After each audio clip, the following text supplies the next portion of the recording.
A ver si le ponemos un poquito al volumen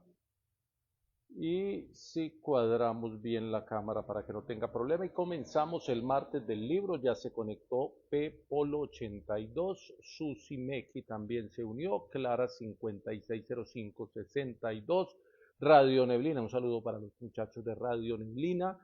A DRE, rayita abajo, COS 1111, a Hernando Múnera Arevalo, a Sergio, si me están oyendo bien, uno que haga la ceñita y me diga si este micrófono funciona y comenzamos entonces el martes del libro de la jornada de hoy. Valentina Cuartas también se unió. Muchas gracias por conectarse. A John Mix, desde Bogotá nos saluda Clara. A todos los que estén conectados desde cualquier rincón del mundo, ahí dice hola, profe Lauren Orlando. Lauren Orlando, Carlos Moreno, 1965. John Nick dice que se escucha ok, así que comenzamos martes del libro porque son las 9 de la noche y 10 minutos en el territorio colombiano. Hay libros que hay que leer con pausas y de eso voy a hablar en el día de hoy. Hay libros que ameritan irlos leyendo y a la vez que se leen, ir digiriendo cada uno de los conceptos, de los temas que traen,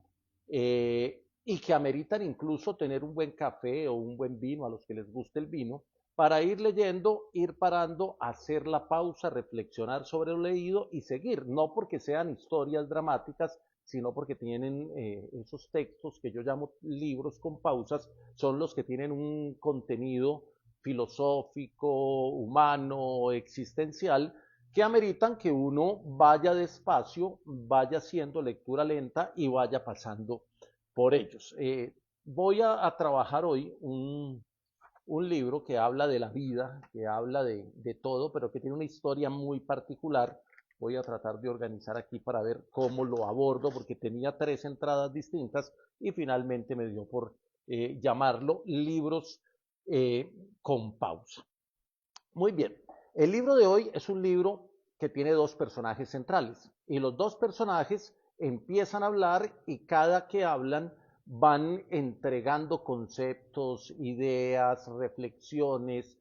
hablan de todo. Son dos personas que se encuentran y en cada encuentro van hablando de todos y cada que hablan de todo lo van haciendo a uno reflexionar. Entonces ahí es donde entra el café, el vino o una hoja para tomar nota, porque son de esos libros que se llaman libros con pausa. El libro de hoy tiene una historia muy particular porque es el encuentro entre un juez que se ha pensionado, que ya está gozando de su buen retiro, y un dueño de un bar, de un pequeño bar, que es un expresidiario que fue condenado por el juez. Y esa es la historia. Y el juez va y lo busca por una razón, porque cuando el juez se pensiona, el juez empieza a buscar en sus archivos y encuentra que cuando él empezó a ser juez, condenó a un chico de 19 años por un tema de robo y de robo de un vehículo y luego robo de algunas cosas, de algunos elementos, eh, y lo condenó sin pruebas. Entonces el juez asume que cometió un error hace muchos años, ya está pensionado, estamos hablando de 40 años después, y decide buscar a ese personaje al que él cuando estaba empezando había condenado sin tener las pruebas suficientes. Y entonces va y lo busca y lo encuentra administrando un bar y empieza y se sienta y no sabe cómo abordarlo y las páginas iniciales son brillantes porque el juez tiene un remordimiento que tiene que pedirle perdón a ese ex convicto que ya ha regresado a la sociedad y que también han pasado muchos años, que pagó su pena y que después de pagar su pena construyó su vida. Y entonces se encuentra con él y empieza a hablar con él. Y obviamente le confiesa que él es el juez y ahí comienza una historia de encuentros porque el juez se vuelve un visitante habitual del bar para conversar con ese administrador del bar. Esa es la historia central de este libro que se llama La mejor edad y que es escrito por Luis García Montero. García Montero es el director una entidad importantísima en temas del idioma, y es un gran escritor que a lo largo de los años ha escrito mucha poesía. Yo conocí algunos poemas de García Montero, pero no conocía la parte narrativa. Resulta que pasó 12 años sin escribir narrativa, sin atreverse a ir al mundo del relato largo, y se había dedicado a la poesía, y es muy buen poeta. Pero entonces vamos a organizar y les voy a contar como la historia, y ya hablamos de algunas características de la mejor edad, que entre otras cosas es una buena pregunta. ¿Cuál es la mejor edad? ¿Cuál ha sido la mejor edad de cada uno de ustedes que están ahí conectados viendo el martes del libro? Algunos dirán que la niñez, por la inocencia, por la libertad, porque se tenían sueños. Otros dirán que la juventud, por la intensidad, porque la vivieron a plenitud. Otros dirán que la madurez, porque llegan los momentos de las decisiones importantes de la vida, de empezar a trascender. Y otros dirán que la tercera edad, porque es la edad en la que ya el ser humano empieza no solo a recordar, sino a valorar, a sopesar, a medir, a tratar de entender lo que ha sido su trayectoria vital. Por eso el libro tiene un título muy sugestivo que se llama La mejor edad, y es uno de los tantos temas que conversan los dos protagonistas de la historia. Al final uno llega a la conclusión leyendo el libro, porque hablan de todas las épocas de la vida de ellos y se cuentan múltiples historias, y uno llega a la conclusión de que cada momento en la vida tiene su luz y tiene sus sombras, pero que para los dos protagonistas del relato y de la novela, digamos que la etapa de la madurez, donde está la capacidad para mirar la vida con menos ruido y con más verdad, así lo define el autor, es tal vez la edad más interesante, porque es la edad que reivindica la experiencia, que permite mirar atrás ya sin muchas vergüenzas, que permite saldar cuentas, que permite aceptar las cicatrices, las arrugas y las contradicciones que los seres humanos vamos teniendo a lo largo, o vamos consiguiendo a lo largo de la vida, y porque al final hay una sensación más humana de que somos la sumatoria de todos los afectos y de todos esos defectos que hemos construido en la vida. Ya me van entendiendo por qué dije que es un libro para leer con pausa, porque tiene muchas cosas. Entonces, es la historia, y por ahí iba a empezar de otra forma, pero bueno, es la historia de Manuel Benítez. Manuel Benítez es el administrador dueño del bar. Y Ramón María Saldívar es el juez que lo condenó, que condenó a Manuel cuando tenía 19 años, se montó en un carro con dos amigos y resulta que el carro era robado y en el carro iban a hacer un robo. A los tipos los cogen con armas y con dinero. A Manuel lo cogen sin nada, van por él a la casa y obviamente no tenía nada porque él no había participado ni del robo del carro, ni obviamente de lo que se hizo después en el vehículo. Sin embargo, el informe de la policía es tomado por el juez y el juez decide condenarlo, a pesar de la buena defensa de Paula, que es la abogada de oficio que le asignaron a Manuel.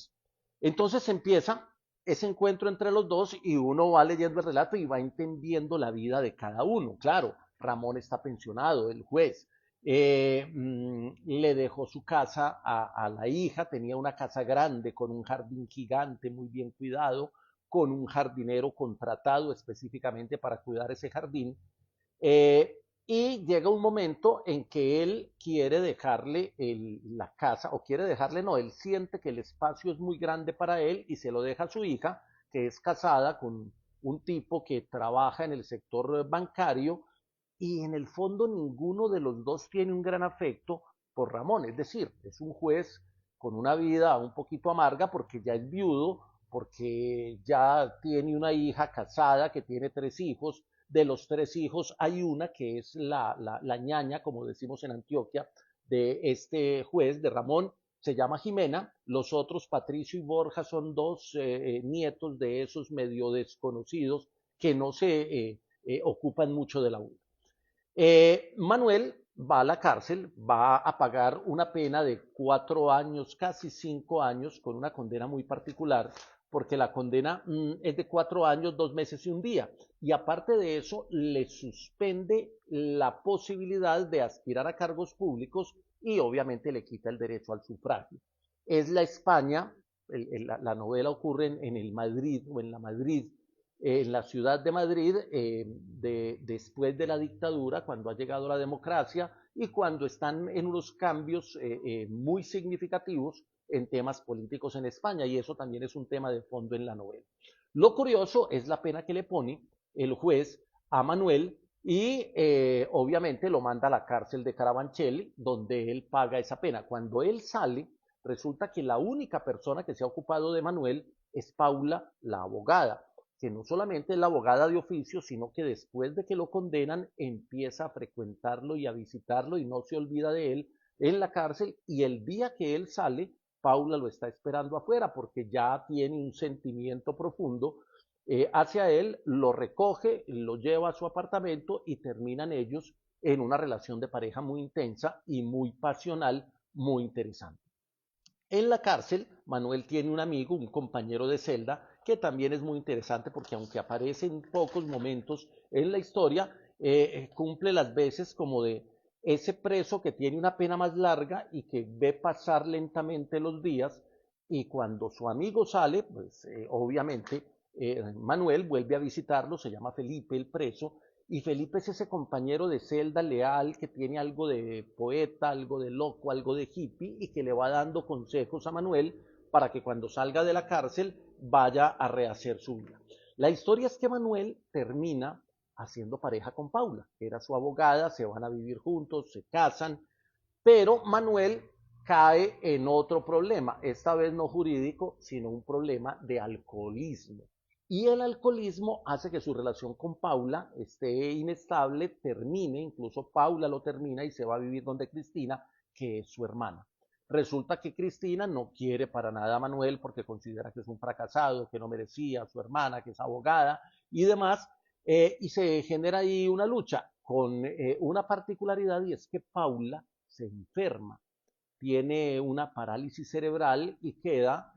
con toda la limitación física, casi limitada a estar quieta en una silla y a no poder hablar porque pierde la capacidad de habla. Y esa enfermedad hace que Manuel regrese y que Cristina no quiera cargar con el peso de una hermana enferma, y entonces lo que hace es devolvérsela a Manuel y Manuel la recibe y le habla a ella todos los días y le va contando todo lo que está pasando con el juez que aparece 40 años después de alguna manera a excusarse por el error que él cometió, pero que le cambió la vida a Manuel. Entonces ahí hay una historia bien particular con estos personajes, y Ramón tiene, el juez, tiene su vida particular, ya les dije, ha enviudado, la hija no lo quiere mucho, sin embargo él le deja su gran tesoro, que es su casa, se la cambia, se la canjea a la hija por un apartamento pequeño donde viven ella con el esposo y los hijos. Le dice que es que ellos deben ocupar ese espacio, pero ellos ni siquiera por cortesía le dicen no, ocupémoslo juntos, sino que es que le reciben la casa y lo mandan a él a ese apartamento pequeño. Entonces también carga ahí con un asunto familiar que le marca mucho la vida a Ramón. Entonces comienzan esas conversaciones en el bar. Manuel, con un resentimiento, diría yo, natural frente al juez, y con un resentimiento consigo mismo porque eh, tiene una vida muy particular, pues lo condenan injustamente, paga los 5 años de cárcel, sale, Paula le ayuda a que haga un crédito, a que construya su vida alrededor del bar, pero él termina consumiéndose en el alcoholismo. Luego él se regenera, pero cuando ya se regenera y quiere volver con Paula, Paula se ha enfermado y está en ese estado casi vegetativo que hace que las conversaciones entre Manuel y Ramón, cuando empiezan a hablar de Paula, tengan ese tema de fondo de la enfermedad que te deja muchas limitaciones y que te deja muchas secuelas. Bueno, en el libro, pues uno tiene que tomar nota en cada conversación porque cada capítulo es una conversación y cada capítulo es un tema. Entonces, sí, uno puede decir esto empieza por el remordimiento del juez, pero termina siendo una conversación de vida de dos personas en edad avanzada, ya uno pensionado y el otro ya muy cerca a una edad de pensión, donde hablan de las pérdidas, donde hablan del amor, donde hablan de los afectos, de los recuerdos, donde hablan de las dudas, donde hablan de la justicia, donde hablan del tiempo, de la memoria, donde hablan de la melancolía, pero no de esa melancolía nostálgica, sino de esa melancolía que ilumina la vida para hacerla comprender, pero también habla de temas como la muerte digna, por el tema de Paula, entonces se vuelve un debate entre lo jurídico y lo vivencial, lo que piensa el juez, que le da elementos jurídicos frente al tema en el contexto de España a Manuel, y la parte vivencial de Manuel, que siente por momentos que Paula no tiene digamos, las funciones básicas motrices y cerebrales para seguir viviendo una vida digna. Entonces se arma una conversación brillante en uno de los capítulos. Hablan de la justicia, obviamente, de lo que significa la justicia, de lo que significa la reparación, de lo que significan los errores de la justicia, hablan de la cultura, hablan de la dictadura, hablan de la democracia,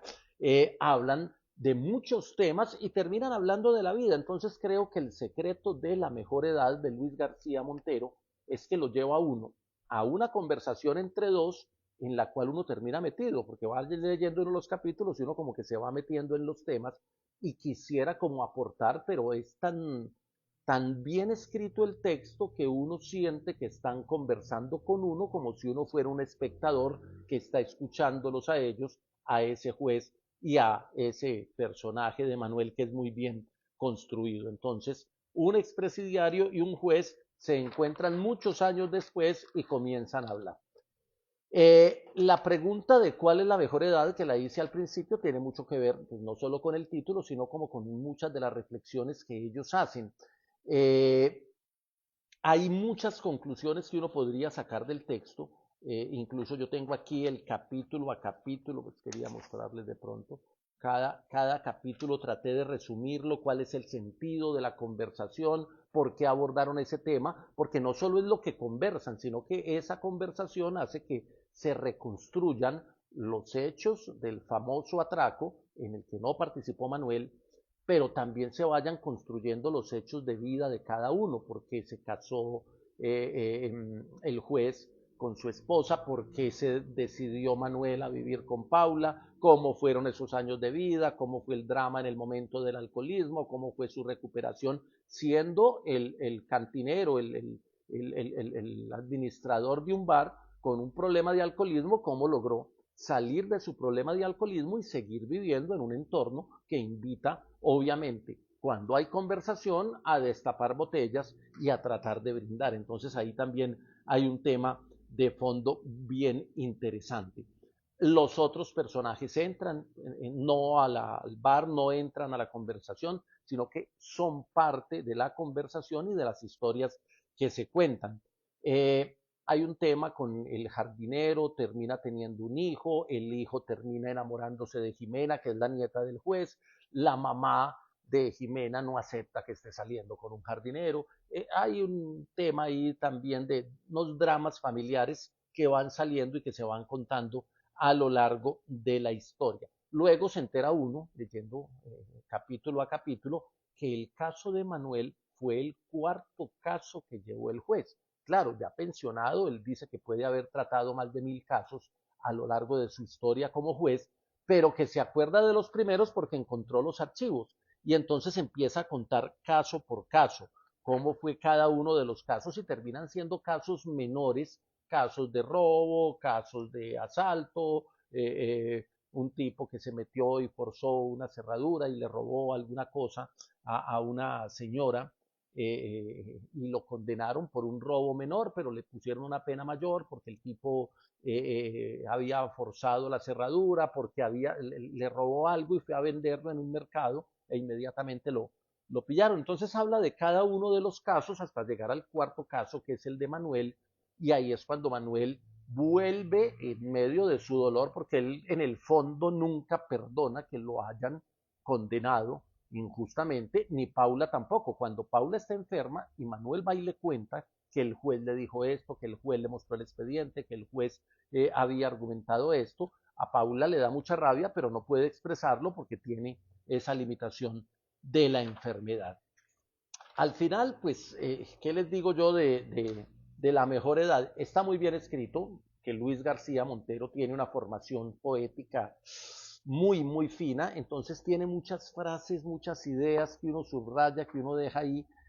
señaladas y que son o parte de la conversación o son incluso reflexiones que van haciendo los dos protagonistas a lo largo del texto. Hablan de la vida, dicen finalmente, es como la conclusión que le va quedando a uno, y es que vivir es aprender a negociar con uno mismo, que es una de las frases que utiliza el juez al final de las conversaciones. Y la mejor edad termina concluyendo el autor en el texto, en una de las conversaciones, y esta es una de Manuel, dice que la mejor edad es la de los años en los que uno ha compartido la vida con un amor verdadero. Luis García Montero es el director del Instituto Cervantes, que es uno de los institutos para la defensa del idioma, ahora que hay tanta, entre otras cosas, ese tema también lo mencionan,